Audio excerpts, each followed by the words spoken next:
أعوذ بالله السميع العليم من الشيطان الرجيم. بسم الله الرحمن الرحيم. السلام عليكم ورحمة الله وبركاته. الفاتحة. أعوذ بالله من الشيطان الرجيم. بسم الله الرحمن الرحيم. الحمد لله رب العالمين الرحمن الرحيم. إياك نعبد وإياك نستعين. صراط الذين أنعمت عليهم غير المغضوب عليهم ولا الضالين. إن الحمد لله نحمده ونستعينه ونستغفره ونستهديه ونعوذ بالله من شرور أنفسنا ومن سيئات أعمالنا. من يهده الله فلا مضل له ومن يضلله فلا هادي له. أشهد أن لا إله إلا الله وحده لا شريك له وأشهد أن محمدا عبده ورسوله. اللهم صل وسلم وبارك على حبيبنا سيدنا محمد وعلى آله وأصحابه أجمعين. سبحانك لا علم لنا إلا ما علمتنا إنك أنت العليم الحكيم. رب اشرح لي صدري ويسر لي أمري واحلل عقدة من لساني يفقه قولي. ربي زدنا علما وارزقنا فهما. ربي يسر ولا تعسر. اللهم لا سهل إلا ما جعلته سهلا وأنت تجعل الحزن إذا شئت سهلا. أما بعد، قال الله سبحانه وتعالى: أعوذ بالله من الشيطان الرجيم.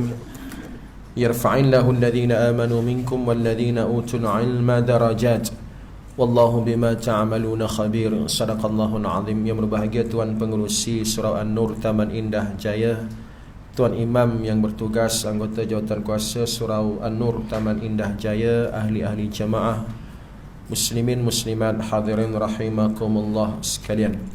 Alhamdulillah, pertama-tamanya kita rafakkan segala syukur kehadrat Allah Ta'ala. Dengan izin limpahan rahmat daripada Allah, diberikan kita masa, ruang, waktu, kesempatan yang ada ini, sama-sama kita hadir salat maghrib berjamaah, dan kita berada dalam majlis ilmu mengimarahkan majlis taman syurga, dan semoga mendapat rahmah, barakah dan maghfirah daripada Allah Subhanahu wa taala insya-Allah.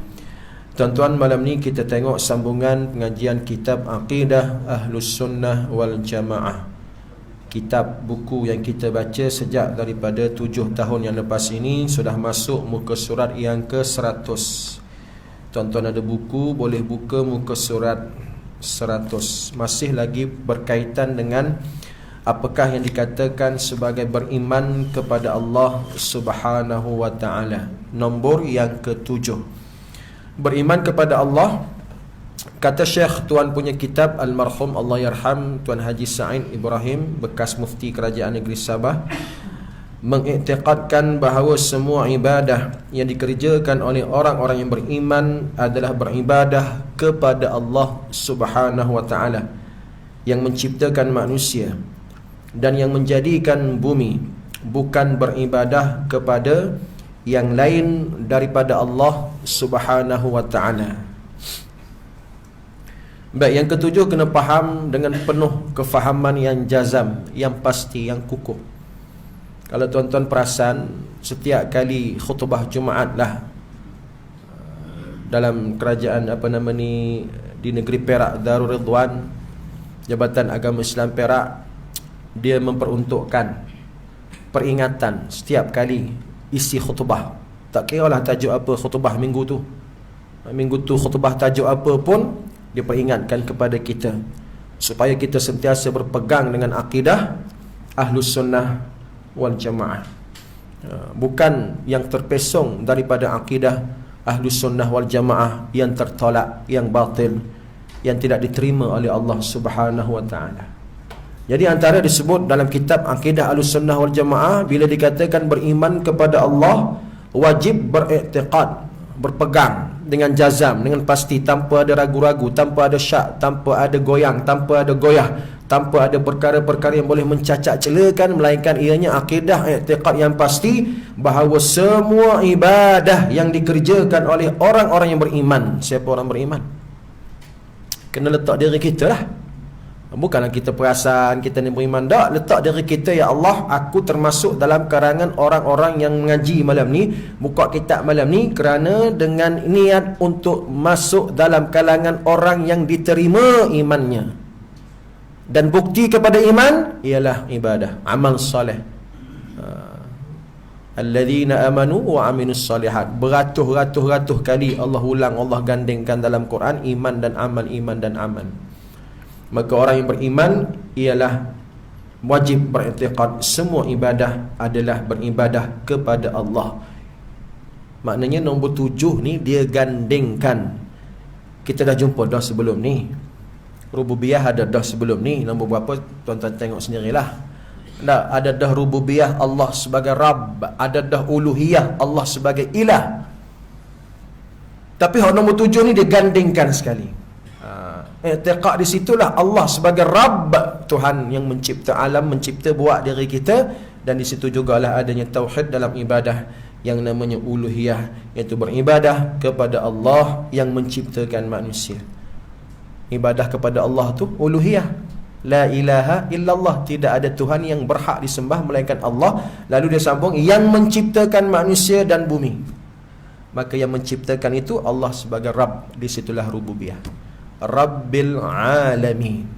Kita dah ulang-ulang dalam Fatihah kita, Alhamdulillahi Rabbil Alamin. Maknanya nombor 7 ni, siapa faham betul-betul, pegang betul-betul, insya-Allah kita semua, Allahumma ja'alna minhum, ya Allah jadilah kami daripada kalangan mereka ini yang betul-betul pegang akidah yang sahih ini, maka dia akan terselamat daripada bahaya yang paling besar. Apa yang bahaya paling besar? Penyakit. Bukan penyakit tubuh badan, bukan gauk, kencing manis, darah tinggi, jantung, tak. Kita tak bincang pasal tu. Penyakit yang paling besar kepada iman ialah penyakit yang paling besar, bahaya paling besar yang namanya syirik. Waliyadzubillah. Syirik. Orang yang menyekutukan Allah Ta'ala dengan selain daripada Allah Ta'ala. Sama ada dia syirik dalam bab rububiyah ataupun syirik dalam bab uluhiyah, kedua-duanya kalau kata nama syirik, memanglah innasyirka la zulmun azim. Kata Allah dalam surah Luqman, sesungguhnya syirik itu satu kezaliman yang amat-amat besar. Tidak ada dosa yang lebih besar melainkan dosa syirik kepada Allah Ta'ala. Jadi nombor 7 ni pegang betul-betul. Rububiyah di situ, uluhiyah juga di situ. Dari segi rububiyahnya, penciptaan alam ni tak ada Tuhan-Tuhan yang lain pada Allah Ta'ala. Dan dari segi ibadahnya ialah kita niatkan segala-galanya kerana Allah Ta'ala. Apa makna ibadah? Apa makna ibadah? Mengerja yang disuruh tu lebih pada taqwa. Kalau kata mengerjakan yang disuruh, tinggalkan yang dilarang, imtithalu awamirihi wajtinabu nawahihi, itu lebih kepada makna taqwa. Baik, makna ibadah saya ambil apa yang disebut oleh imam, bukan imam ya, dia bukan setakat imam ulama, dia sahabat Nabi sallallahu alaihi wasallam yang lebih tinggi maqam martabatnya, tinggi pada ulama, iaitu sahabat Nabi sallallahu alaihi wasallam yang bernama Ibnu Abbas. Ibnu Abbas radhiyallahu anhu kata apa dia? Dia kata kullu ma warada fil Qur'ani minal ibadah fahuwa bimakna tauhid. Itu bukan makna ibadah tu. Itu bukan makna ibadah. Itu ialah apa yang disebut Imam Ibnu Abbas ketika mana kalau kita baca Quran berjumpa dengan ayat-ayat hak memberi makna ibadah. Sebelum saya nak sebut pasal Imam Ibn Abbas tu, sepatutnya saya sebut makna ibadah yang dibawa oleh Imam Ibn Taymiyah rahimahullah. Imam Ibn Taymiyah. Ni ada orang tak terima dia ni. Itu dia punya pasal lah. Saya tak ada masalah dengan Imam Ibn Taymiyah. Dia kata Imam Ibn Taymiyah ni Wahabi lah, macam-macam lah. Itu dia punya pasal. Dia jawab dengan Allah Ta'ala kerana dia menuduh menfitnah Imam Ibn Taymiyah. Kita Ahlus Sunnah wal Jamaah, kita tetap kita terima Imam Ibn Taymiyah walaupun dia bukan aliran Asy'ariyah. Dia ada aliran dia sendiri. Apa kata Imam Ibn Taymiyah? Yang dikatakan ibadah ialah, ibadah tu ialah nama kepada setiap perbuatan yang diniatkan untuk mencari redha Allah. Sama ada dia boleh jadi ibadah zahir dan ibadah batin. Kata Imam Ibn Taymiyah rahimahullah, Dikatakan ibadah tu ialah satu nama khusus letak. Ni ibadah, ni namanya ibadah. Apa dia? Semua